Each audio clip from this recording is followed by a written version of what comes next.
Well, good night, good night, good night, good night to all of you. It's a brand new year, a brand new month. And so I want to extend best wishes for 2026. I know that many of us have made all kinds of resolutions, but you know what? I have stopped making resolutions because sometimes I recognize that you don't keep up with those resolutions. So I don't make resolutions. But what I do is I stretch myself and I plan to do things, not holding rigidly to them, but as I go by, I do these things. And so let me say Happy New Year to all of you. Happy New Year. And you know what? Thank God we're here to see another year. It's 2026. Tell me how you're feeling. Tell me how you're feeling. I am feeling all re-energized and I'm ready to go this long journey again. But before we go forward into the program, I want to thank you for always being there and advancing the cause. This year, we are going to be moving in a very different direction, and you're going to see that from the way we operate. But again, let me say, to those who would have celebrated their birthdays, happy birthday to you. I recognize that we're seeing some very little numbers, so 100. Very little numbers. And we want to say happy birthday to all those persons who would have celebrated their 100th birthday. Um, I've seen 75 years, 75th birthday. I've seen 60th. I've seen 25th. And it's a a lot of numbers that we're seeing. And I just want to extend birthday wishes to all of these persons on behalf of all of us here at advancing the cause. And just the same way we're celebrating birthdays, we want to extend the condolences to all those persons who would have lost loved ones during the period. It's pretty hard and it's very hard. Well, I mean, it's very hard to lose somebody that you love dearly. But what? This is what life is all about. Life is about us being born. And yes, we know once you're born, then you have to die. And so while it's hard, I want to encourage you to take comfort in the fact, using those pleasant memories that you have of your loved ones, and just know that God is there with you. Tonight on Advancing the Cause, we are going to be talking about, I want to warn you to beware, not be distracted, because education is in crisis. And if you don't have an educated nation, then you know what will happen. And we have seen some of this happening in our country, where some persons are quite educated, but when you see them operate, it's crazy. But again, let me welcome you to Advancing the Cause. And if you have not done so as yet, just call your friend, tell them Advancing the Cause is on. They need to log in. So tonight, in the news tonight, we're going to be sharing a couple with you the highlights. Tonight, we've seen coming from Minister Deodat Indar. He is saying that Guyana is on the verge of universal access to safe potable water. Well, I really know what the minister talking about, because just the same way the minister said it, I saw persons saying, well, in leg one, the water is unfit for even pigs to drink it. In Fowls, brown water. Horstelling, new scheme. Brown water, no water for many days. Denamstel, West Rumvelt, South Rumvelt, Tocqueville, Mahaika. In Mahaika, the folks there are saying, well, in Mahaika, you could get white clothes. White clothes gets discolored for free. You don't have to pay for that. Free if you want to have a brown or a blue brown or a green and brown. Look, just use some of the water that coming from your taps. And so I really don't know what Minister Indar is talking about. And he went on to say, between 2020 and 2025, they've had new wells being dug through the treatment plant that they set up, and all the monies that they have invested. Well, when you talk about monies being invested and you're not having service for monies, then we wonder sometimes whether some of those monies went to Miami, Florida, to pay down on some of the properties there, or whether they paid on some of the $200 million homes that some of our ministers' children are having. I don't know, but it leaves one to wonder. And then as we go through the news again, we're seeing roads. We've been talking about this all the time. Roads being constructed, and in less than 6 months, less than a year, we want to know what is happening with these roads. And we've seen residents complaining all the time about the kinds of craziness that is happening. Lots and lots of monies, lots and big contracts are This awarded, is but you don't get worth for monies. You don't get worth. You see, this is what I'm talking about. This road was constructed in less than 1 year, and this is what we're seeing happening there. And so when drivers have to move around, then they have to go to the other side of the road as long as it's clear. You see what's happening there? I don't know where is Minister Edgil, because in their move, so Edgil. I don't know what's gonna be happening here, boy. But you got a lot of things to do, a lot of things to do. I mean, when the PPP took over from the PNC back then, we got roads, and some of them are still standing up to now. But you know what? You got your friends to bring all those huge trucks, and that is what started to break up some of those highways. Parika, Vredenhoek to Parika, New Amsterdam to Coretta, from Soesdijk all up the Linden Highway. All those were roads that were built under the PNC, and they stood past their lifetime. And these roads, I don't know if it's forced ripe roads, because somebody saying must be forced. These roads got to be forced ripe roads. And then as we go on, we hear here now that the the government of Guyana is having talks about bringing third class citizens, third country citizens into our country. And these are the folks who are going to be deported from the US. So the US, they're going to be sending to the Caribbean and the Guyana citizens from other countries. I don't know. I don't know where we're heading, because we already have our own confusion right here. We already got the Venezuelans creating havoc in our country. This, that, all kinds of craziness. And if you're going to send other persons here who have criminal records, then we have got to be concerned about it. I don't know what kind of talks the president is having, but sometimes we can't trust anything that comes out of the mouth of the president. Sorry, but it's a fact. I remind you of what transpired during the Argyle Agreement, when the president said he wasn't going to be talking anything about this whole issue with our territorial controversy. But yet an agreement was signed. So I don't know. I don't know. But as we go on, we're seeing staff meetings here, staff meetings there, Ministry of Labor, Ministry of Education, Ministry of Social Protection, Ministry of Public Works, Ministry of Local Government, all these staff meetings we having, but yet confusion in the system, yet the system not working right.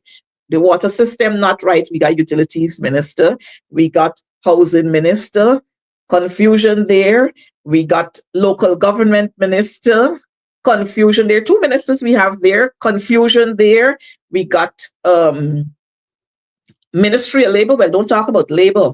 Labor ain't laboring at all. Apparently, Hamilton left some scorch he left there. So labor ain't laboring at all, because Guyanese citizens are continuously being treated very, very badly by these foreign companies. So I'm wondering, where is the Minister of Labor and what is he doing about it? But we're going to talk about that at another time. And finally we had the opening of the Bamia Primary School.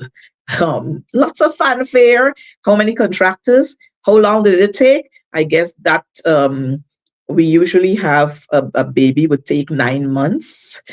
Elephant is 22 months, wherever it is, I don't know. But this Bamia Primary School went almost 7 years. So I don't know. They should have they should have a doctorate by now, the contractors there. Then they have to add 2 other contractors to ensure that it's finished. But in all the rush to complete it, this schoolyard is still not properly done. Still not properly fixed. Outside of the school, beyond the fence, it's still not properly fixed. But we'll wait to see, as the dust settles, we'll wait to see whether there are going to be cracks in the walls and all kinds of things. But, when we hear about these state-of-the-art schools, we would want to think that these state of the art schools where you're spending so much monies that you're going to have enclosed classrooms with whiteboard, with a projector, with lockers so that the learners could pack their bags and so on in there. These kinds of things we expect to see a classroom that is AC'd and so on. At Bamia Primary School there, I know dust can kill the children down there. But let's wait, we'll see what will happen. But we're happy that the school has finally been able to open its doors, and our children can now be sitting in a place of comfort somewhat. And we look forward to having more updates coming from that school. Well, we had the movie style operation where President Maduro, the big bad man who was trying to bully us in Guyana, well, another big brother came, or a bigger bully came, and bullied him out of his country. So we saw that movie style operation there, and we're waiting to see what is going to happen, because that there will have an effect, a direct effect on everything else that happens within the Caribbean belt. Everything. And so Guyana will be one of the countries that is going to be affected by this whole move. And so we've got to be alert and ensure we pay attention to what is happening there.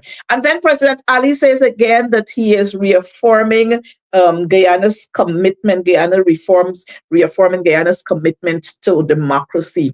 I don't know what democracy this president talking about, because if you're going to talk about democracy, you're talking about democracy because what, this word, or you want to impress somebody. Because if you're talking about democracy, what we see happening in our country is far from being democratic. Just imagine, in 2024, a judge ruled that the government was absolutely wrong to withdraw the GTU's dues with immediate effect. The judge ruled that the government was high-handed in its approach.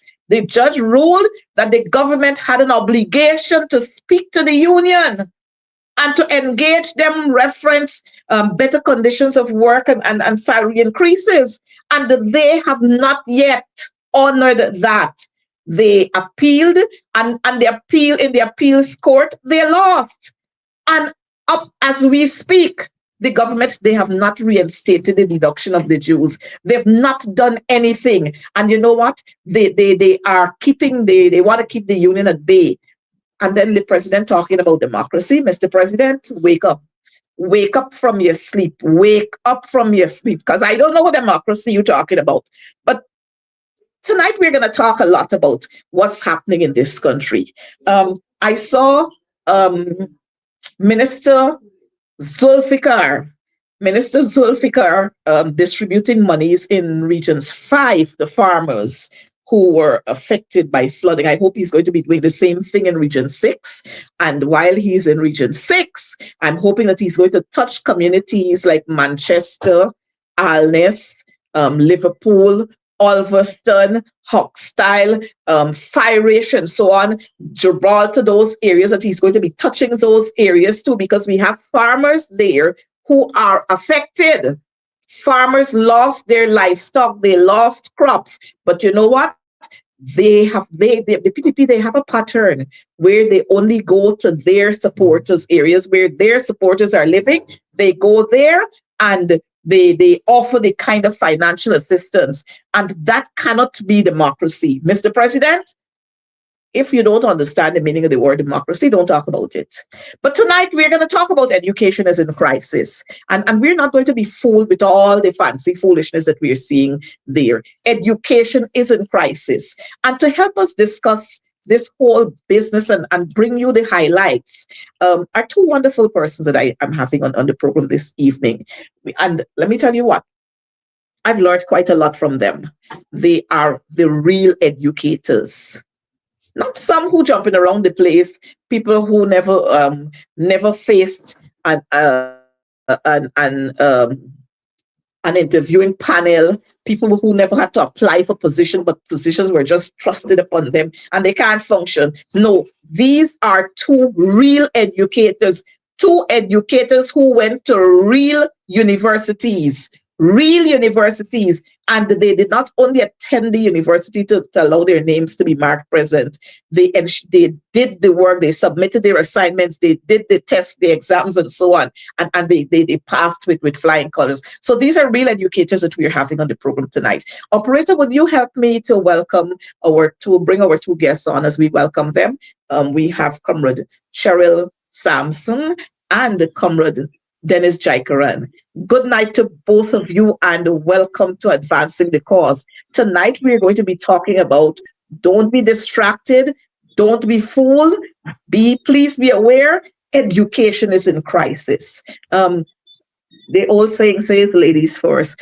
So Comrade Sampson, I want to offer you the opportunity to say to our guests, you're looking all pretty. One of our viewers is saying she's looking so pretty. Just say to our viewers there, who is Cheryl Sampson? Thank you, Coretta. Good evening to the panel and to all your viewers. Cheryl Sampson is a humble young lady. My emphasis on young.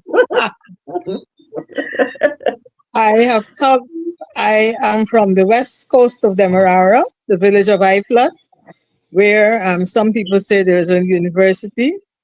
No comment. According to your advertisement, you have me as the former chairperson of the National Congress of Women. Yes, I did serve there for a number of years. But when anybody asks me who I am really, I say I am an educator. I was a teacher. I started at the primary school. I went to the community high school. And then I went back to the primary school where I retired as grade one. No, what is it? I've come out of teaching so long I don't even remember. But I graduated from a grade A school as the head teacher. And then I went on to back in education, we had a program called the Guyana Service Distance Education Program, which that one was to upgrade untrained teachers, bring them up to the level so they can qualify to get into Teachers Training College. After doing guide for a number of years, I ended up at the Teachers Training College, and I was the head of center for the Georgetown Center. Subsequently, I went back to education in another capacity. So as far as I'm concerned, I'm an educator, and one who I would say I'm very, very concerned with what is happening in education. I will talk more about that. Thank you so much. So once a teacher, always a teacher. And we look forward to hearing from you. Comrade Jaikaran, I know these programs are not strange to you, and you're not a stranger to advancing the cause, but we would still want to hear who is Dennis Jaikaran. Good night, Comrade Coretta. Good night, my friend, Comrade Sampson. Good night, viewers. Dennis Jaikaran, by profession, is a teacher. And to be brief, I was a district education officer at one time, a regional education officer. But before I come off of that, I just wanted to be known, because I think we are speaking to some people who would need to understand clearly the persons who are on this program and where they came from. I was among the first batch of cadets in this country, the first cadet course offered by the Ministry of Education. But Coretta McDonald, I would be happy if you can give me later on the program to say briefly where that cadet course came from and how it is now being watered down into nothingness. So I was there as a cadet, and then I was a part-time lecturer at CPC, SKO branch. I was principal of two technical institutes, the Esguebo Technical Institute and the Linden Technical Institute. I was coordinator of the Guyana School of Agriculture, Esguebo branch, and I was regional Mhm. executive officer, Region 3 and Region 2. To Good. add to that, Mhm. I was involved in a number of projects and programs in the Ministry of Education, to which I would speak about later on, meaning the Community High School Program, Mhm. the Secondary School Reform Program, Mhm. and the Guyana Education Access Program, GEAP. So these are some of the Mhm. things later on in the program that I would wish to bring to the attention of our viewers so that they know exactly not Dennis Jaikaran, but the topic we are speaking to, the latter part of the topic which says education in crisis. So briefly, that is Dennis Jaikaran. Well, Comrade Chakaran and Comrade Sampson, thank you so much for your brief introduction. But while you were speaking there, Comrade Chakaran, I am sure some of our viewers, they don't know anything um, Mhm. that Comrade Sampson spoke about the in-service program. You're talking about the these some of these programs. They don't know anything about it, and you're talking about watering down of programs. We know the PPP. They don't like anything good. We know them, and so when you talk about watering down of anything, all you would see flashing in front of you, PPPC. That's all you would see flashing in front of you. They don't know about standard. All they know about substandard. Well, if you talk corruption, they know that one good. So that's what the C stands for anyhow, corruption. But let's go a little more into this. We have seen, and I'm going to start off from this point. We've seen just recently a really, really in depth interview coming from somebody at some teacher or might have been some parent who has been furnished with the information. But it more sounds like a teacher complaining about what is happening at BV Secondary School. And you and I would know that for a teacher to complain like this, it could not have been happening yesterday, could not have been the day before, could not have been last week. This has been a sore that nobody paid attention to. And so this sore has now taken over the one leg. It's catching on, it probably caught on to the other one, it's catching on to the hands. And so it's the entire institution that is in shambles now. Now, and this, of course, is not, and you would know that this is not linked to this one institution. It's the entire country we are seeing this kind of revelation in. But it had to have started from somewhere. I'm not sure who will take the lead. But let's talk about what is happening there with our CSEC children, their SBAs, they're being forced to put false grades. Let's talk about that. Correct. If I may start, Dennis, just give me a chance. You are talking about BV Secondary School, but whatever is happening there is happening in a number of other schools in the country. I did not even realize that BV is now a full secondary school. I have known BV as BV Community High School, and there was a reason why you had the primary school and you had the community high school and you had full secondary schools. And I'm sure Dennis will talk about that when I'm finished saying a few things. When the community high school was instituted and when it started, it was a case of looking after the slow learners, if I remember clearly, those who lagged behind a little. Because at the primary school, you did your SSP, I think it was, and SSE. then Yeah, you had that exam. You also had the common entrance, where they call They NGSA come. now. So when Mm-hmm. you did that NGSA exam and you didn't pass to go to a secondary school, you went on to either the upper level of the primary or to a community high school. Mm-hmm. At the community high school, you had two things happening. You had academic, and then you had a technical section. The community high school was really to build the skills of the slow learners. And what happened is that you did that, and you still did the academics. And when they did an exam, according to how they performed, you moved them into either the Technical Institute or GITC or one of those to upgrade their skills, or you brought them right back into the formal secondary school. And that is how the children were able to sort of pick up their pace and move on.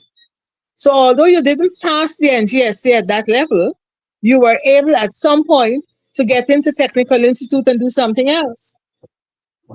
Dennis, am I right? You can take up from there. Yes, correct. Oh, Absolutely. so Let me but just let Comrade me Dennis, just begin by saying that before yes, you go there, yes, Comrade Mama Dennis, Coretta. before you go there, I want us to talk about, let's talk a little bit from the primary school, because what we are seeing here, I remember my days at primary school. We had music, we had poetry, we had art, we did composition, we had grammar, we had mental, but there's an absence of that now. Am I to understand that it's because of those rash changes that we've been making, hence the problems that we're having now? Could we start off from the primary school and then we'll take it up All there? right. But let me start from the point of 1966.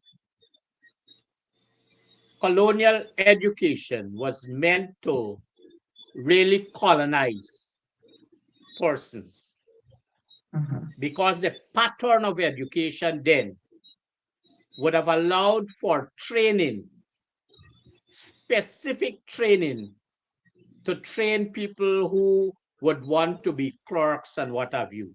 Mhm. Nothing as it relates to the technical education. And that curriculum then would have been restricted to certain things. And so I come to the point of in the primary schools, that program was set out not only for the core subjects, but would have added dictation, mental, physical Mhm. education, art and craft, all these kinds of things. And so there was a takeoff of these things because when you would have gone to the national grade six, then referred to as common entrance, you are restricted, so to speak, Important. to maths, English, science, and social studies. But recall that there was a time when those pupils who wrote that national grade six, then common entrance, there was a component, a technical component that they were assessed in agricultural science. Mhm. Mhm, And so that started an education in the technical area. So whether you go after national grade six common entrance to a general secondary school, a senior secondary school, or then a community high school, your level of preparedness would have been there. But we need to come back to that decision that Sheikh Baksh made when he was a faulty minister of education, followed by Priya Manik Chan. No child left behind.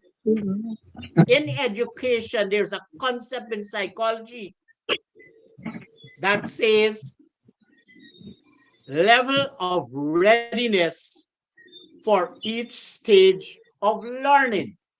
Mhm. So if you are not in readiness to move to that next stage and you are given that opportunity, you are really suffering The system is suffering those children.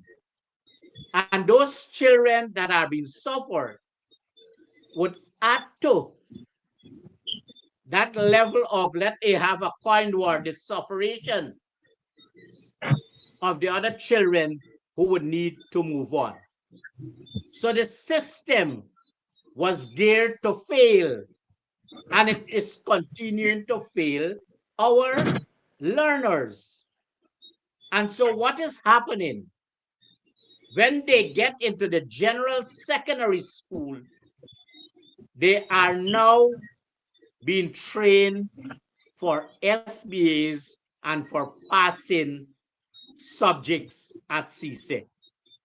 It is not preparing the children, the students, so to speak, for the world of work or for a skill set that would take them through. On the other hand, when there was this community high school and it was set up in such a way, and some of us forget, why is it community high schools were set up in this country? It was to take care of equality of access, of quality education to all across the board. And so what is happening? They have gotten rid of the community high school because the community high school provided that opportunity for our learners to have a particular skill set. So even you were not in that general stream of things, you were able to have that skill set to move on to higher technical education.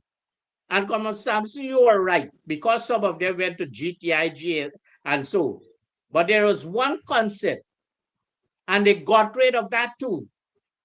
When you had written SSP Part 2 in agricultural science, you were able to go to the Guyana School of Agriculture, or in those days, many persons from the coastland who did not go to Guyana School of Agriculture, they went to the Burnham Agricultural Institute at Arakaka in Region 1.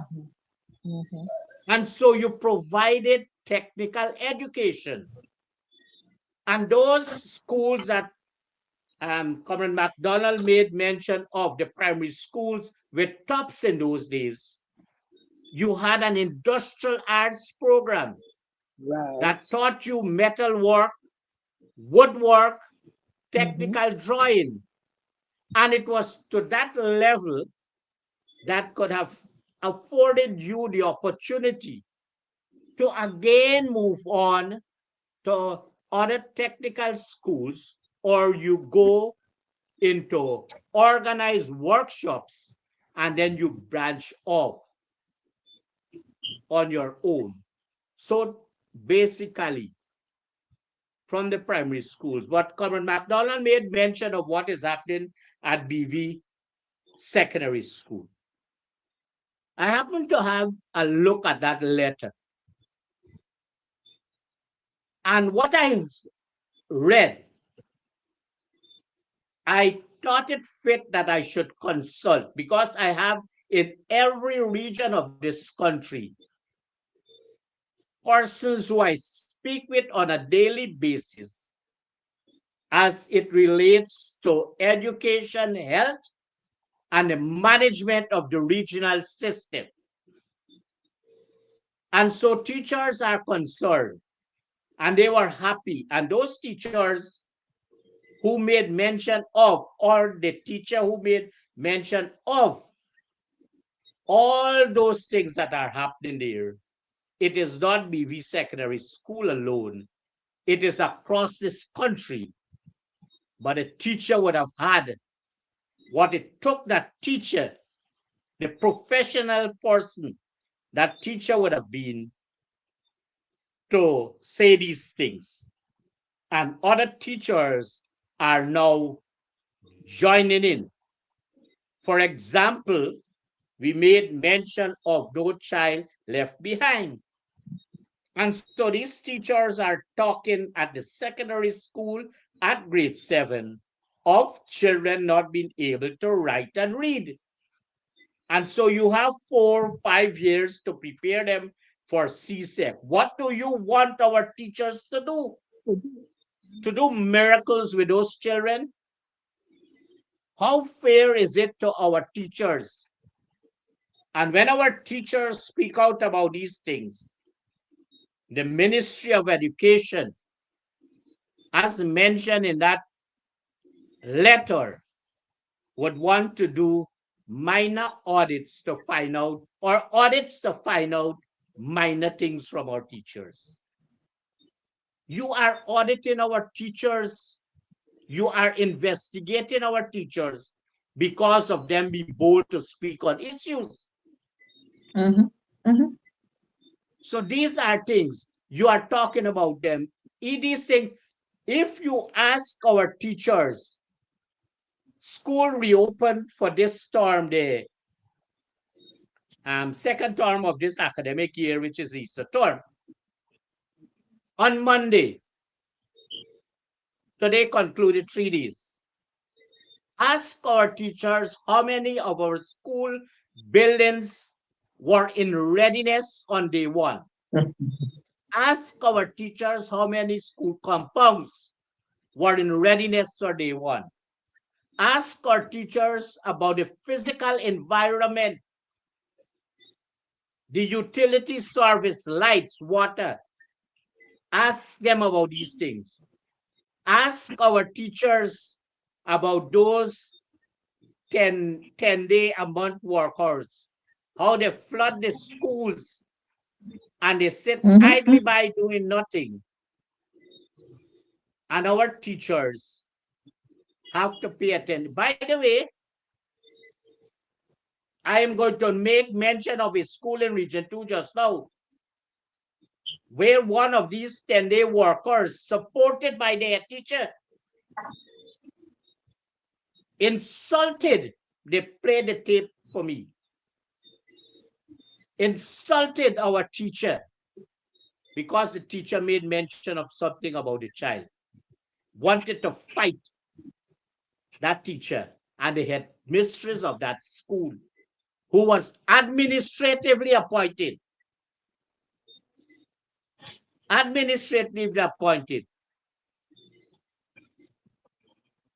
Give credit to the 10-day-a-month worker who was absolutely wrong in the situation. When the matter reached to the Department of Education, the Redo supported the head teacher and the 10-day worker. So I'm putting all these things as it relates to what happened at BV Secondary. And I want to commend the teacher or the teachers. But I know what is coming down based on what is happening in this system. That teacher or those teachers would have to be prepared for an investigation and maybe harassment and discrimination. But I want to appeal to all our teachers in this country. Whatever caused you to withdraw your services, to withdraw your payments, despite the fact the Ministry of Education is doing what it wants to do, you have a duty. You are bound by your commitment as a professional person to be part of a trade union, which your trade union is the Guyana Teachers Union, to ensure that you are properly represented. And on this program tonight, I am calling out, I'm not saying it, calling out our teachers to stand together. Do not be afraid to speak. Say what you have to say. Be respectful and do it in a professional way. So I want to wrap up this part Comrade McDonald and Comrade Sampson, as it relates to starting from colonialism, as it relates to what education was all about when they train people up to this point where we are in a very confused situation.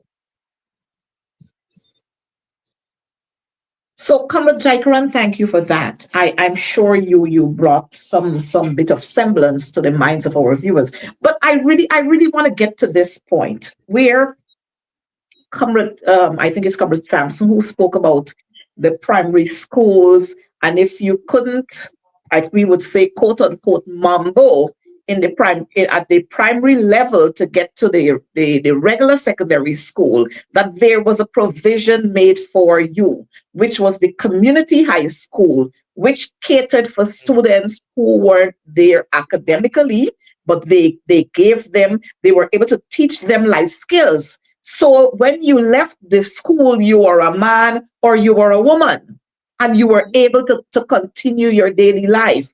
And for those who were able to pick up, they wrote the SSP and they went off into secondary schools. Now, I don't know what caused the shift and the complete, well, I shouldn't say I don't know. What I should be saying is the PPP, anything that is good, they don't like it. And so, more so, anything that reminds them of Lyndon Forbes, Sampson Burnham, they try to get rid of it. Now, in Lyndon Forbes, Sampson Burnham was a visionary man. And in his wisdom, he knew that all of us, if you look at our hands, all of our fingers are not equal. And so in that sense, he recognized that all of our children will not be able to develop at the same pace. But you know what the PPP did? They decided all of our schools, we are making them secondary schools. So whether the children could write, they could read, they could recognize letters, wherever, all of them you're flooding in the secondary schools. And who are the sacrificial lambs? The teachers are the ones who are left to be blamed. We're going to put the parents, we're going to bring the parents in at a point. But the education sector was placed there to cater for our children and to move them from one point to another point to another point. And that is why we have nursery schools year 1 and year 2. Then they go into the primary schools. Back then we call them Prep A, Prep B, Standard 1 to Standard 4, and then you move on to Forms 1 to Form 5, and then you do upper levels. Now, I don't know why the PPP always believe that they must be like monkeys. You know, they say monkey see, monkey do. We always want to implement things here, and we don't have the provisions for it. Check the issues that we're having in our schools. Operator, could you show us? Let's have a look at those videos, and then we'll zero in on what we want to really talk about. But we don't have the provisions. In North America of itself, they have several counselors in our schools, and yet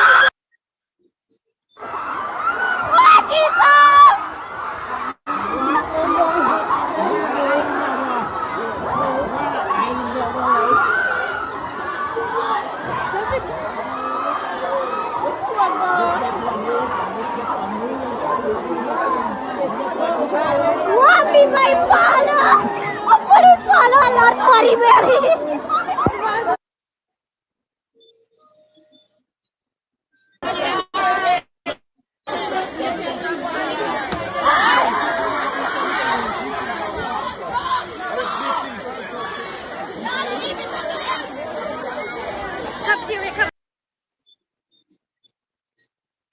we're having these kinds of dramas in our schools every single day. Mind you, viewers, I'm not saying that they never happened before, but the level at which our children are at and the way they perform now, I am sure Comrade Sampson and Comrade Jaikaran, you would be able to tell us. A couple of years ago, everybody was uncle this, auntie this, cousin so, good morning, good afternoon, excuse me, please, thank you. What do we have in our society now? The children button you down anywhere they see you. They don't care what they say in the presence of of seniors or adults or anybody. And so this here, it's because of education in crisis. Back then, you could remember any adult could scold a child. Now, huh, what is responsible for that? Do we say that the prison system is responsible for that? Can we say that the health system is responsible for that? Can we say that the police force is responsible? No, education is responsible for that. And if we don't have the people there to fit in the proper places, we will always have these kinds of things happening. When you have square pegs in round holes, what you expect to happen? It can't fit, so confusion. And that's what we're having filtering down into our schools. Now, we got No Child Left Behind. My two guests, you are going to help me here too. We got No Child Left Behind, plus we got No Teachers Left Behind. Oh boy. But we have all these glorious talks and the big fanfare. I remember somewhere in what, 2020, 2021, something, we had 3,000 plus teachers we heard graduating from CPC. Well, you and I know that story well, and we'll have to talk about it. Big fanfare, largest number of teachers graduating ever. How many we got graduating in the hinterland? But are these teachers fully furnished with the kinds of skills to mambo in the classrooms? We got schools, big fanfare, all these state-of-the-art schools. And what do we have? 2 mornings after, cracks in the walls, cracks here. They are not furnished they're not fully furnished to be able to deliver what is supposed to be delivered to our children. Who do we blame for that? The parents? We can't blame the parents all the time. We have to blame the government. I remember before 2015, we were having very, very poor grades at math and English at CSEC. Under the coalition, several systems were put in place. And you know what? Our grades at math and English went up. As soon as the coalition left office, bam, like a balloon, all the air went out. We got right back to square one. So what is responsible for that? And we have to put the blame at the feet of the government, at the feet of the PPP. See, poor management, they don't know. But let's talk about what we started off with. No child left behind, no teacher left behind. If I may say, in terms of, I won't touch on No Child Left Behind. Let me talk about No Teacher Left Behind. Go ahead, Congress. Yes, No Teacher Left Behind. You spoke about the Minister Bash. When he was education minister, at that time, I was at the Teachers Training College as head of center. And I remember they took the decision to bring to college all the teachers who were untrained in the system. When they came, it is something I see all the time, oh, beautiful Guyana. The first day I had one of my tutors teaching English in the early childhood group. That's the nursery education group. And before she started out, she decided to do a diagnostic test. You're talking about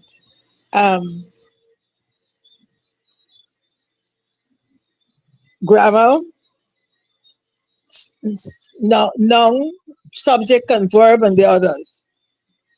And at about 11 o'clock one night, she called me. My phone rang. And I said, why are you waking me up? She said, I come home and I said, let me mark these papers. But let me tell you, I'm bringing them and put it back on your desk. And I ain't teaching that class. When we got to college that afternoon, and I looked at the test papers, it was alarming. I said, what is this? I didn't know the students because they were first years and they had just come in. And so I had to go to the files to see the pictures and match them with the names. And I went to the class. I shared out the papers. I told them, take 10 minutes, look at your paper, and tell me what you think of the marks. They couldn't answer, but I had decided that there were certain people I had already identified by their photographs. And so I said, you come to the office. These were people who had not out of 50, 2 out Jeez. of 50, 7 out of 50. And I'm saying, what kind of craziness is this? And when they came, I got them one by one. One of them who had not out of 50. When she came to my desk, she burst into crying. So I said, why are you crying? She said, Miss, this reading thing is not me. Now, these teachers had the idea that because they're teaching nursery school, it has to be DOG dog, CA ticket, and that sort of story. These teachers had no idea how you could do a sentence, subject and verb must correspond. And I'm saying, what the devil is this? Now they came. That particular one I talk about took about 7 or 8 years before we let her go. Instead of spending 3 years, she had to repeat, and you had to do it in such a way that, look, you do 2 subjects this term, and we can do the other 2 next term, and this sort of thing, so as to get her over the hurdles. Mm-hmm, mm-hmm. So you had that. But now you got the teachers who are online because nothing is happening face to face apart from the Mm-hmm, hinterland students. mm-hmm. And the teachers are not logging on, or sometimes they log on and go about their business. So they're not really participating. I was in a taxi one day with a tutor at the Sir Potter College of Education, and she got a call. When she saw who it was, she put her finger over her mouth and said to me, don't say anything. And she put it on speaker. From the people at CPC, they were calling her to say, you have a student named Coretta McDonald in your class. She said, that name I don't know. I have never seen her or heard of her. She said, yes, she's enrolled and she's supposed to be graduating. This is coming on to graduation time. And she has to get marks for subject A, which you teach. So she said, but how I gonna give her marks and I don't know the person? She's not been in my class. She was told she has to give them marks Wow. to pass the exam. She said, well, I'm gonna give them the minimum marks, 45. She said, no, ma'am, you got to give her 85. What? Now this tutor is giving 85% to somebody who should never seen her class. And that is what we have. When Coretta, when you had the teachers out on that strike, the Ministry of Education employed people who had applied. I have a little cousin who, when I saw her, said, what are you doing now? You finished. She went to Carnegie. After CXC, she went to Carnegie because she liked cooking. She said, cousin Cheryl, I'm teaching in a secondary school. But the only thing I can't understand, I now come on to teach. I went to training college and they put me to teach 4th and 5th forms. Oh gosh. She's teaching 4th and 5th forms home economics to go to exam. She can barely, she knows the theory and the practical because she passed. But to explain to these children, she can't do it. And that is what we have in the system. So when Mercy. you got teachers doing that, what are they passing down to the children? in the primary school in long time ago, you had something called remedial education, Mhm. Mhm. where you had a remedial class to make certain that the children knew how to read and write. I know right now at IFLAT Primary School, the children who are supposed to be doing NGSA in a few months, they got some of them could barely write. But nobody is paying attention to helping these children. They can't read. So if they can't read, how are they going to do the analyze what's the question and do the different things? And that is what we have in the system. And if they don't do something about it, we got to stop talking about quantity. We got to Mhm. talk about quality. That is what we need. Quality. Mhm. Mhm. Guyana had a literacy rate high above the Caribbean. What we Yep. got now? Mm. What do we have now? People who can't read and write. Okay? Mhm. When we had things like places like the Youth Corps and National Service, they took you there and they sort of curb you.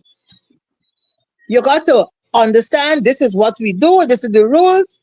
They give you classes, they teach you skills. And when you come out there, you're somebody. I remember Mhm. many years ago when I did my international service when I was university. I met a young pioneer, and one morning he had some pawpaw, a nice pawpaw in his hand. So where you get that from? And he said, "Oh, we got pawpaw trees all around. You like pawpaw? And I will get you one." Years after, I didn't see this boy. One day, I'm walking in Water Street, and he came up to me and he said, "Coretta Sampson." I said, "Anybody who calls me that was in national service with me." And he said, "I'm the person who used to give you the pawpaw." I said, "Where are you now?" He had just graduated from a university in Toronto in agricultural mechanic. He said, as he was at the international service, and because they used to send them to do agriculture and so on, when he left national service, he went to Ghana School of Agriculture. And if his parents migrated and he went, and he decided that he'd go into agricultural engineering and qualified himself and got um, his degree. But if you had seen him in the days when he was a pioneer, he was a radical.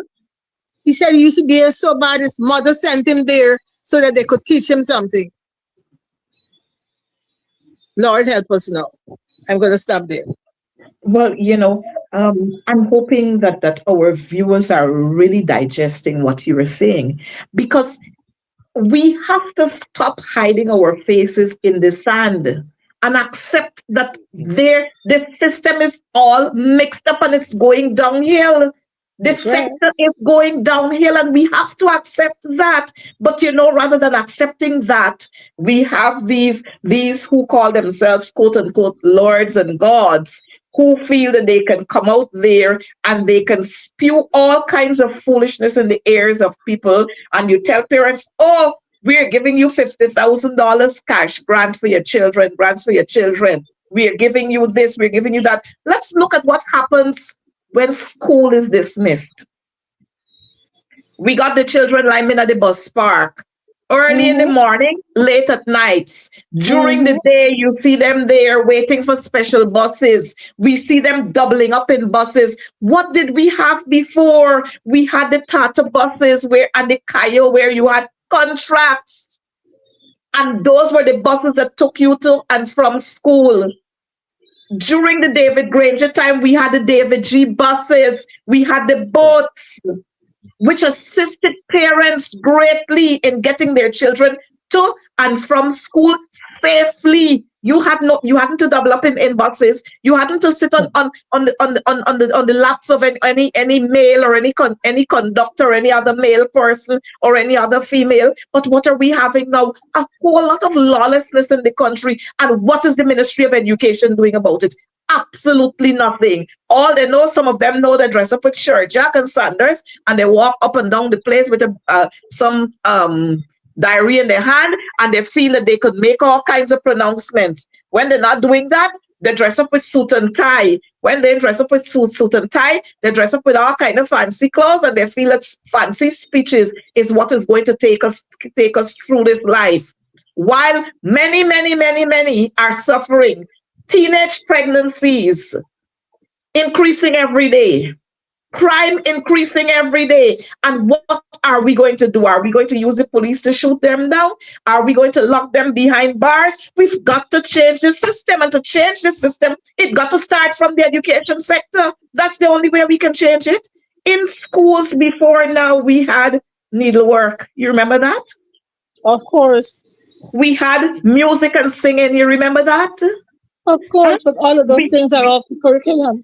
we had Bible club. All of those taught our children how to be disciplined, how to be self-sufficient, how to gain the skill of and be a team worker. Uh, what do we have now? Lawlessness. We just saw the other day coming out of the Christmas party. What transpired at a particular school with the children having dry sex in school at the Christmas party. Where are we? When are we going to stop? When and then you hear the minister put out big fancy statement out there. Fancy statement doesn't change behavior. Got to be practiced. You got to put it in the school system. Guidance and counseling was on the timetable. Every teacher in a school was a guidance and counseling teacher. You looked after the children in your class. What the children will tell you, they wouldn't tell the parents.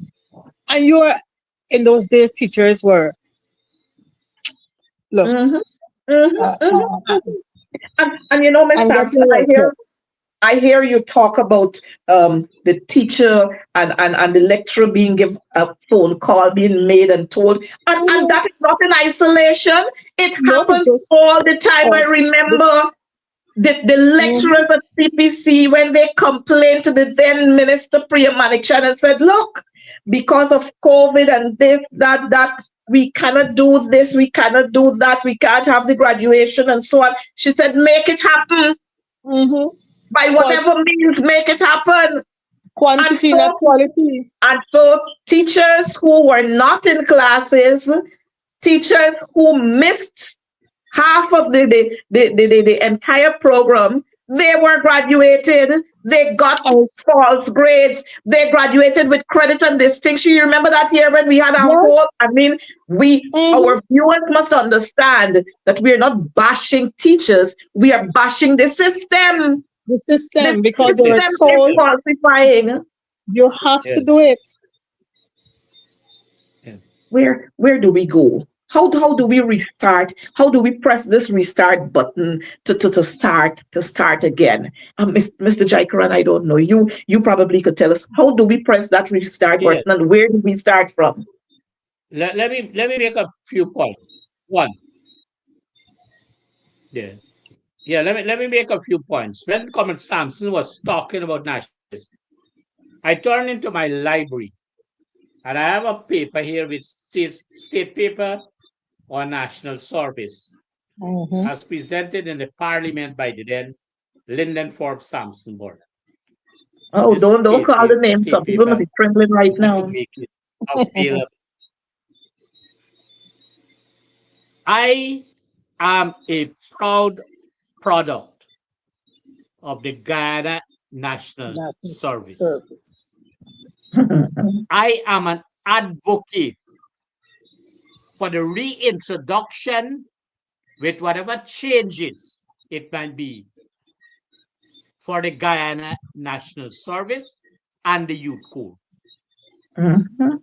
Having said that, I want to come back to those clips that we saw early on and to make a few points. One, Comrade Sampson made mention of guidance and counseling as part of The the curriculum. curriculum and where individual teachers at primary and secondary school would have had an opportunity to interact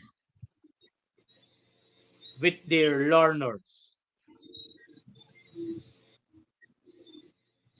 was right when she said that what they said to you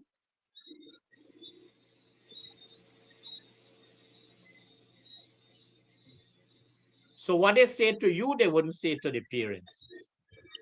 That is a default in the education system. The quality of teachers that we have, and you said, Coretta McDonald, we are not bashing our teachers. We are bashing our system that cause our teachers not to be adequately equipped to go into the classroom while they have that desire to become a classroom teacher. And so CPC is failing our teachers. Not only the quality of lecturers that are there, but the quality of intake. Can you imagine this year, this intake, that it was an open door policy? Come and we receive you and we train you. That training is also watered down. Whether you are in service, I did pre-service living in at CPC, and whether you did that or in service, you had to do home economics, needlecraft, music, physical education, all these other things. I can't remember them. Apart from those core areas, are our teachers doing these things?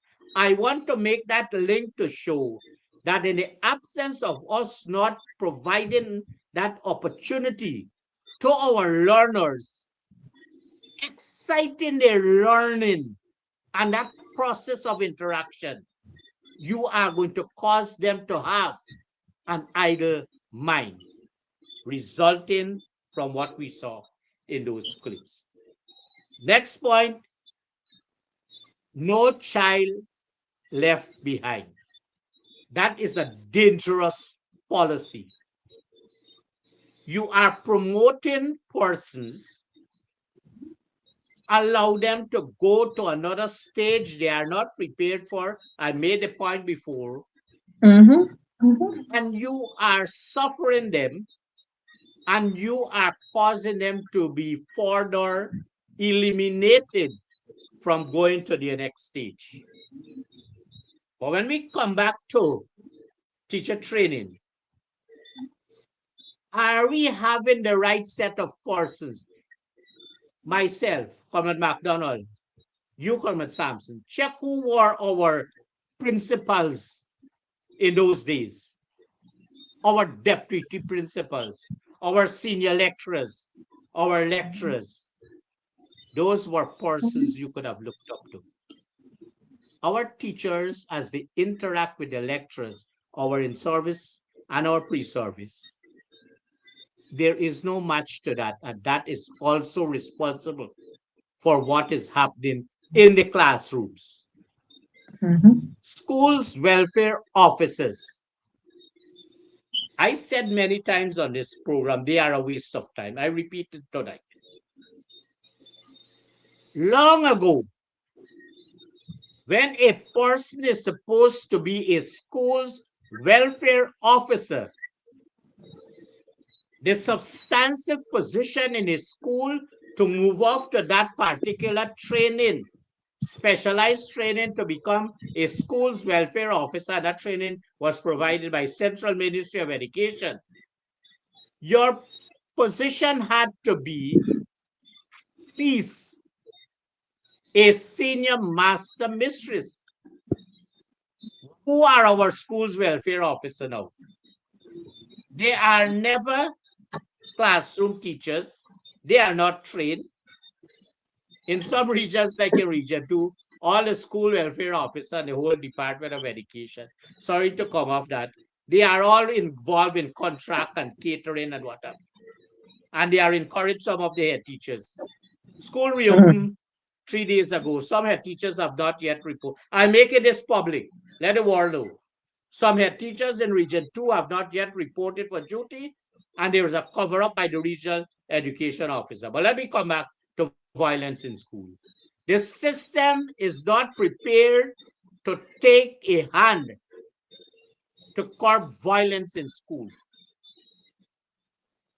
And there is a standoff on one hand when these things happen, and then there is an encouragement on the part of the On the student other hand. Mhm, mhm, to cause mhm. it to go, go, go. These are things that are really and truly destroying this education system. You know, Comrade McDonald and Comrade Sampson in Region 2.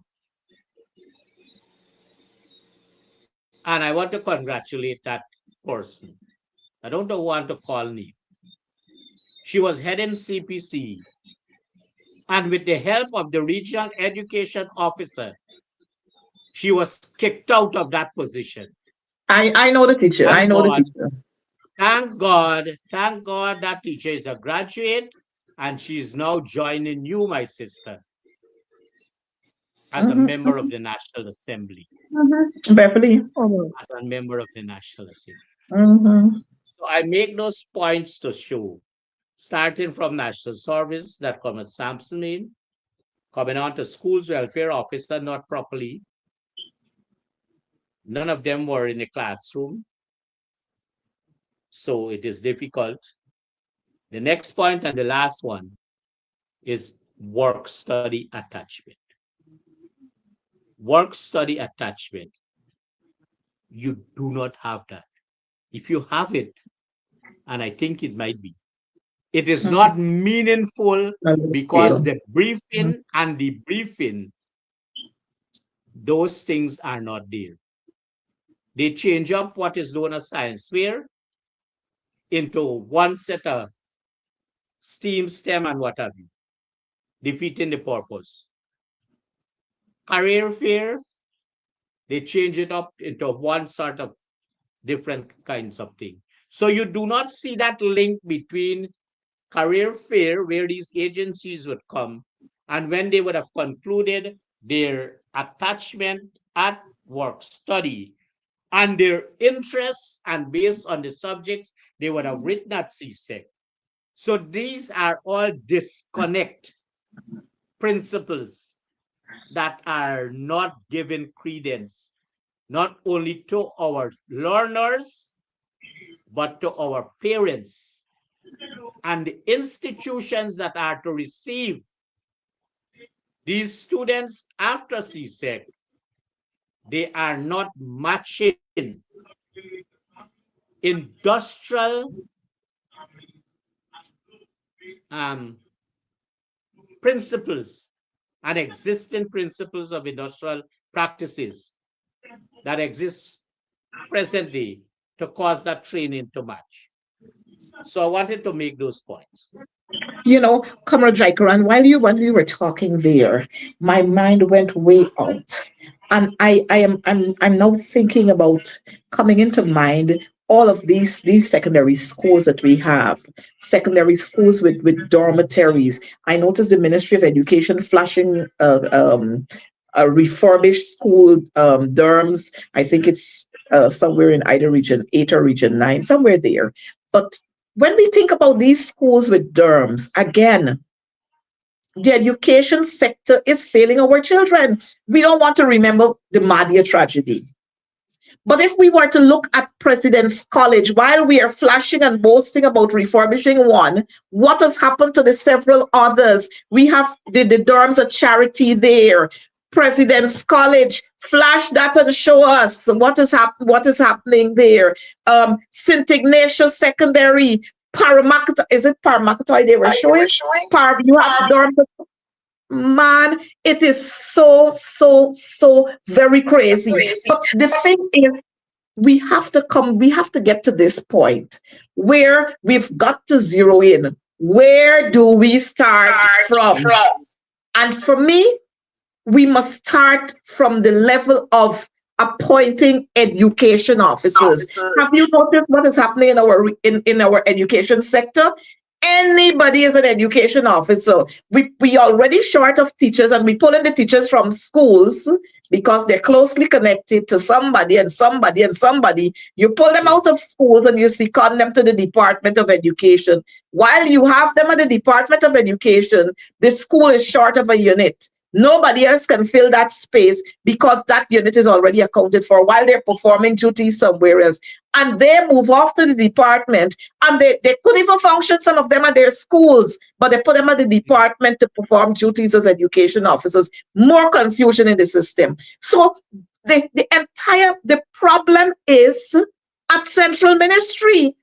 Let's not talk about CPC. That's a whole kettle of fish by itself, where you have a principal, and then you have what is a director they got there, a director. I mean, I don't understand, or an administrator, whoever the person is. Another fancy position was created for another boy or another girl, the boys and the girls. And that's all we keep doing, rather than focusing on educating our teachers and equipping them with the necessary skills so that they can deliver in schools. We creating jobs for the boys and the girls. Just the other day, we created another one, Neela. National Education Leadership Academy. Mind you, we don't have a problem with education expanding.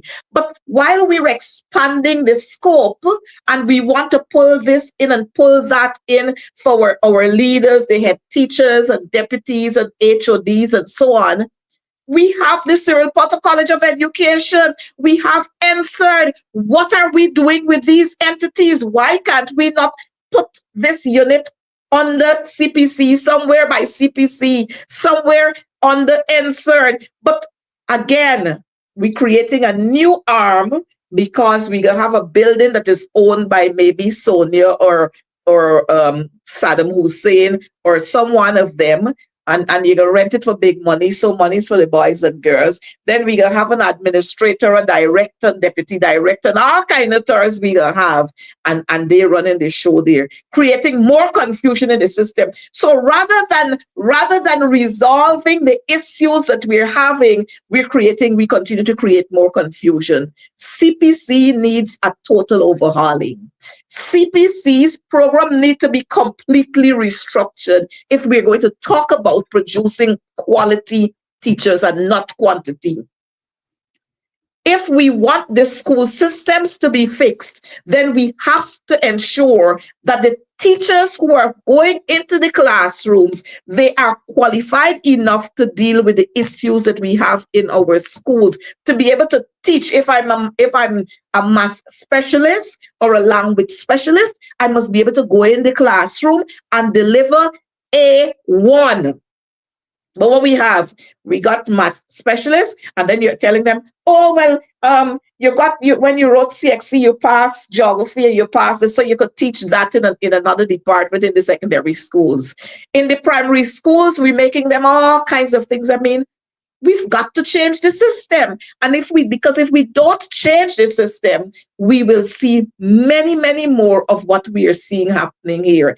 Comrade Sampson, I know you're going to bounce in, and when you're having these kinds of conversation, the time just I don't know where time went, because it's almost 10 to 8. And we've not even yet touched the surface of what we really want to talk about. But Comrade Sampson, I'm going to take you here.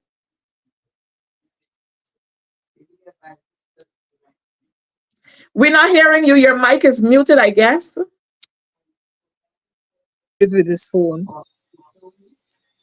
Oh, God.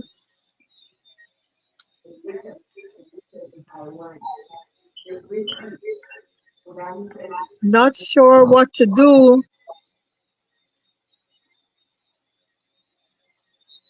Don't know. Oh, boy. Y'all go ahead, because I did something that I can't find. We're hearing you. You're hearing me? Okay, good. I don't know what I touched just now. CPC needing overhaul. Coretta, I'm sure when you were at Teachers Training College, and Dennis too, when you were doing final teaching practice, you don't do one subject, one lesson. No. When I was there, you had to do 4 lessons, Mm-hmm. especially and I think it was 2 in your major and the other 2 whatever. I understand that now they do 1 lesson for teaching practice because Wow. the chief education officer says they are in the system, so they know to teach. So No you wonder understand we what is happening there? no wonder we have learners who can't recognize letters, they can't read, they can't write because you have teachers in the system. They've been Like teaching. that. You see, they can't read, the teachers, and they now got problems with reading. That even I think one of the subjects here is teaching of reading. And Yeah. I'm sure if you call one Joanna David, who's a specialist in that, Joanna will tell you how much headache she has. Right? So the whole system needs to be revamped. The curriculum is too packed. You see this thing about us having all the children doing 20 something subjects and Oh be yeah. running away with the Caribbean exam prizes and so forth. It is not good for the children. It is not good. All work and no play. They say used to make somebody a dull Yeah. boy, but they need Yeah. to have some play in it. I understand now. Physical education is coming back on the timetable.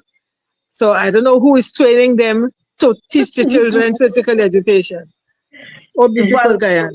well, let me say to you, physical education, the president said you must have physical education on Friday afternoons. So we're having physical education on Friday afternoons. The entire school is out. In many of the schools, there is no structured program because there is no specialist PE teacher in the school. So everybody doing their own thing and everybody use Friday afternoon to line. In some other schools, there is no play area, so they have to pack the children in buses to move them to a play field or a ball field, wherever we want to call it, a community center. And then they have to dump them in the bus again and return them to the school. And when they go there, what they do, hands up, hands down, some play cricket, no structured kind of program. And that's what we keep doing all the time, all kinds of craziness. And so when we have a president who can't pronounce words, and can't string words and make a sentence, then what do you expect to have happen? When we have a minister of education, a former minister of education, who doesn't understand and know the parts of speech, what do you expect to happen? When we got a sitting minister of education who will stand at the podium and talk about trying our utmost best, what do you expect to happen? So you can't blame the teachers. Stop ministry education. Stop blaming our teachers. Our teachers are not the fault. You are. All them education officers who y'all take and make fly-by-night education officers, they're the ones who at fault. They're the ones who... And because of what we went through, it angers you to see where we are at this stage. But we cannot continue to do it. We will have to speak out. We will have to encourage many more of our teachers to speak out. We will have to get the parents on board to come and to say how they want things to happen so that we can change all this craziness that is happening. The curriculum, you in the primary, look at the nursery schools, you recognize what is happening in the nursery schools. They got the curriculum and consolidated curriculum and all kinds of craziness, confusing the teachers. The education officers themselves don't understand it, confusing the poor teachers. In nursery school, we learned back then, nursery school is play. Nursery school is play, getting to know you, teamwork, learning to share, learning to play with each other. Everything is about play and teamwork. Now the children got to be able to write in the nursery schools. They got to be able to write and do this and so we have now become an exams-oriented nation where we don't focus any longer on the child being able to learn skills and to adapt and to be able to pronounce words properly, to be able to put words together, to read, to make a sentence, to be able to speak and express themselves. Everything is about 7, 8, 9 subjects a day on the timetable, and it's a rush, rush, rush, rush, rush. 35 minutes, 15 minutes for this, for science, 15 minutes for Oh, social no. studies, and then the children in understand anything that you're doing, and you jump off to another subject. You jump off to another subject. Where are we going? Where are we going? We've got to turn this system around. Kabrajai Karan. Yeah, when you are talking about nursery school, don't be surprised based on the structure of the system that very soon we'd have a national exam at the nursery school level. We'd have graduation, we have best graduated student, and all these kinds of things. Trust the system to bring that on. Let me move to this point. We're talking about breaking up the system. On the 2nd of December 2025, this CEO who does not understand the difference between a circular and a letter, but said rather a memo. And this is what they started it, and they are. What's happened to you now? Yeah, they started it and they are breaking it up. Here what it says. I'm just going to read the subject. Closure of the secondary competency certificate program, SCCP. Mm.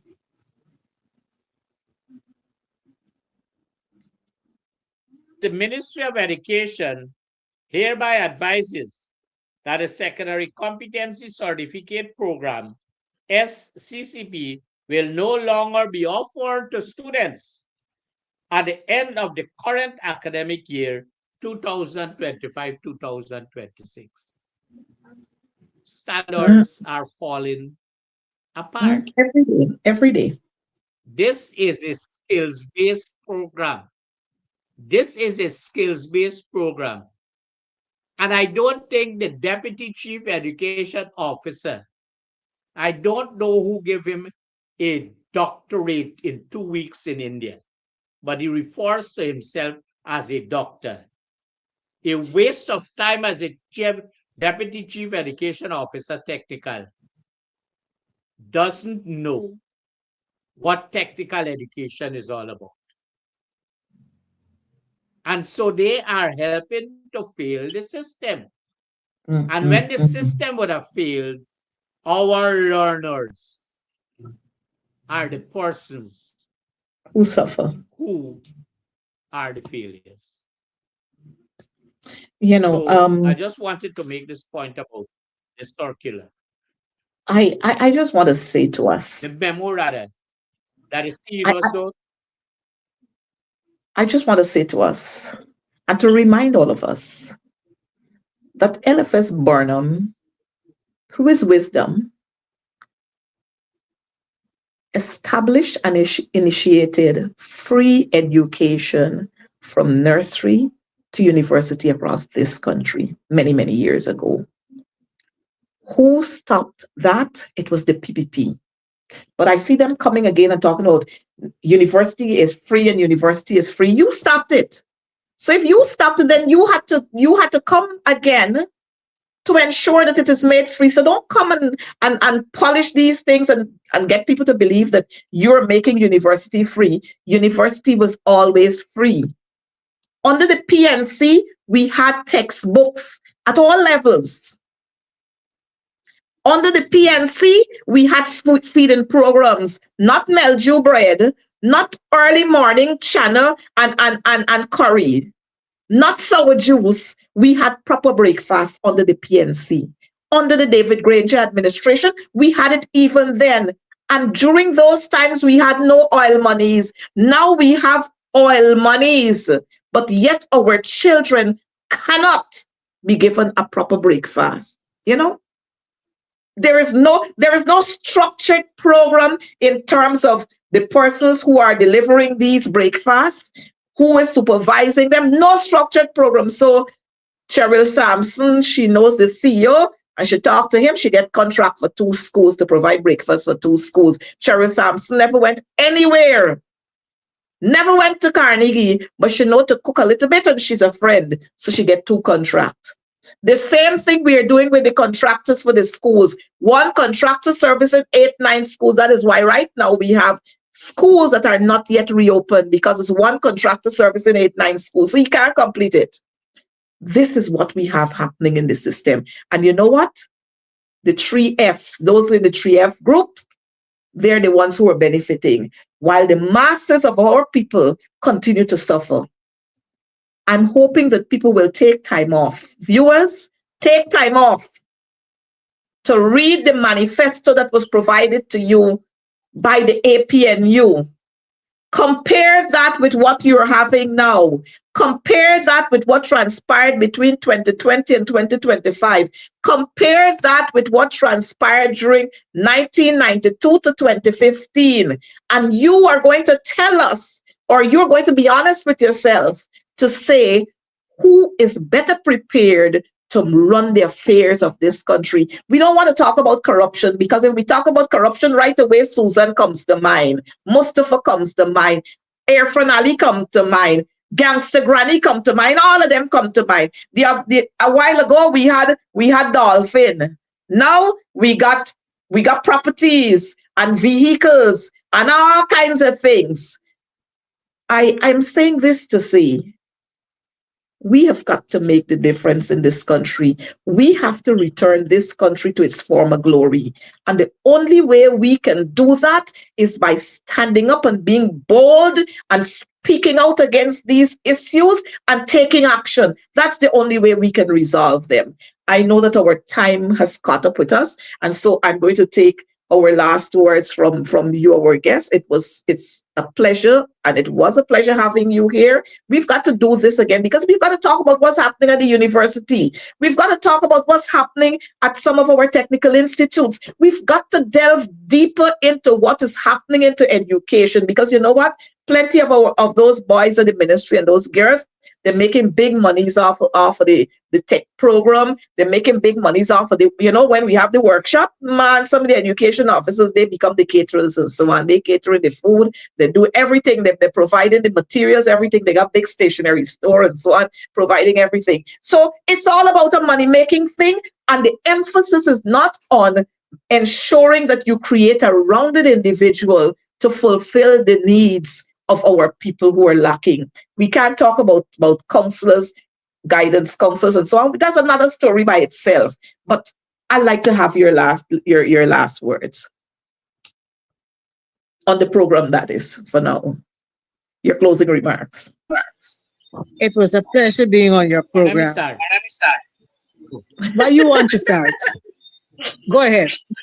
No, you go ahead. You started first, you started to end second. Yes, Coretta, it was a pleasure being on your program.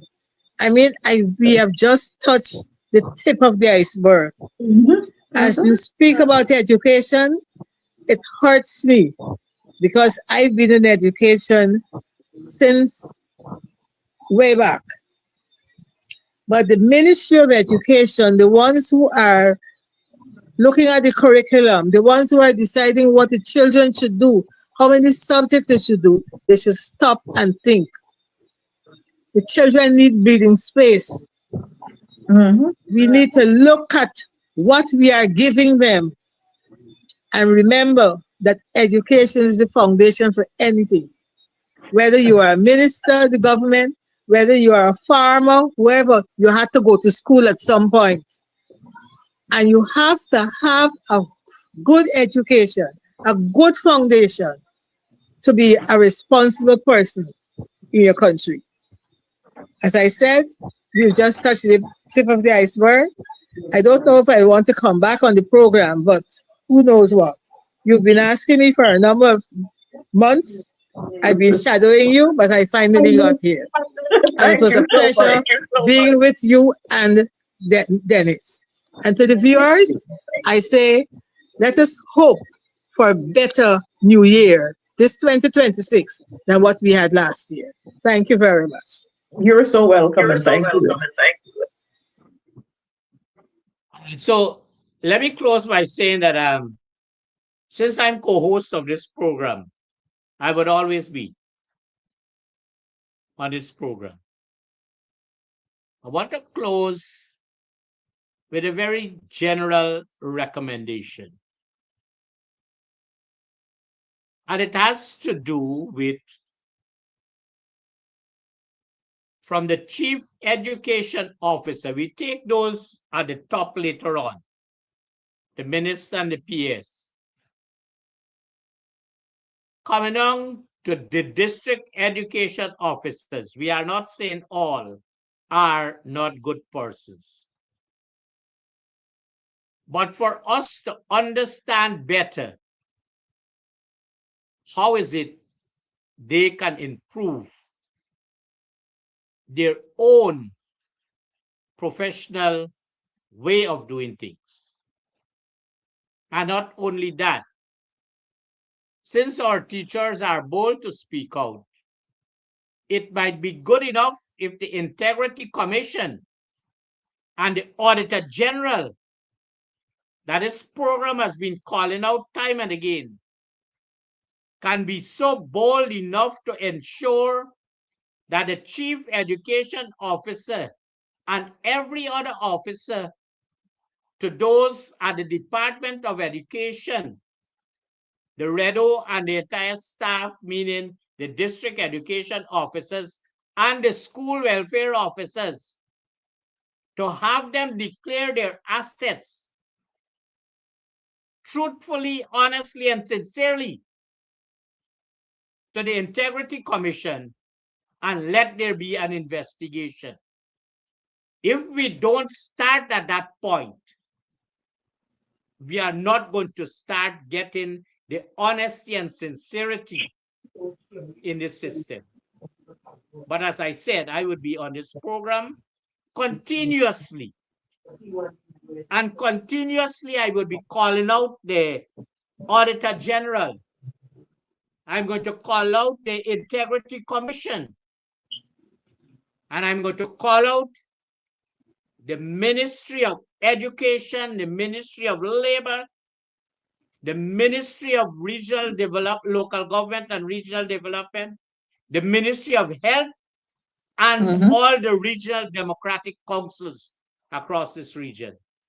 So that is to give notice as to what is going to happen for the rest of the year as I take my place on this program and as I take my leave from this program tonight. Thank you very much. Comrade Jaikaran, it's always a pleasure to have you. And I too want to join with you and Comrade Sampson to say, we have to make a change. And this year should be the year when we will make that change. Together we are going to do it. You see, the PPP, they feel that they know so much, that they don't want to join hands. They don't want to accept suggestions. It must be all about them and all those big consultants that they bring from Australia and all over the place, you know, where they can get a drawback from to come and tell you what you know here already. We have qualified persons here. We have people who are equipped with the knowledge here. We have the people who understand the culture here, who understand what is happening in our societies to make the changes that we want to have in our education sector. All we have to do is to be willing to open our hands and extend that olive branch. And you're going to see how many educators will answer the call. As we speak, you know how many of our head teachers are opting for early retirement because they can't deal with the system anymore. Many of them are opting for early retirement. Many of our senior masters and mistresses are opting for early retirement. Why are they running from the system? Why are they running from a profession that they love? Because they can't deal with what is happening in this system. We have got to move from the level of being just at the feet of the table to sitting on the table. We've got to move there. And we can only do that through genuine consultations, through genuine love for people, and through a heart that cares for people. and through individuals who want to see things change. Viewers, we want to thank you so much for being here with us. But before I go, I want to say to you, remember, we are Guyanese. All of us are Guyanese, and we all have a part to play in this country. Wherever we live, we all have a part to play. And I want to remind the authorities, President's College was created as the school of excellence. You see where you have it now? Please, let's move President's College to where it ought to be. Those who attended President's College, and I'm hoping that the Minister of Education is listening to me, or somebody must tell her, because she was a student at President's College. She enjoyed horseback riding, she enjoyed swimming and everything else. That has made her somewhat a rounded person. Allow the children who are attending President's College to enjoy that. You go there, check the dorms at President's College. You look at what's happening in the field. President's College fed itself. And I remember one of our comrades was saying to me that after the first 2 years of the establishment of President's College, that college was able to return to the government $14 million. We get the Barbies Bridge, ask them how much they return to the government. We got this Demerara Barrett Jagdio, Barrett Sue Jagdio, Demerara Bridge. Ask them how much they will return to the coffers. We got so many other entities that took monies from the coffers. Ask them if they ever return anything. President's College was able to return $14 million, and the records are there. Go and check it. So viewers, we've just touched the tip of the iceberg of education in crisis. We will continue on that trend for the rest of this month, because we have to change things. Our children must be respectful. Our educators must be respectful, and they must be equipped with the necessary skills to deliver in our classrooms. Do stay safe on our roads. And remember, whatever happened, we are all Guyanese. One people, one nation, one destiny. May God bless us all.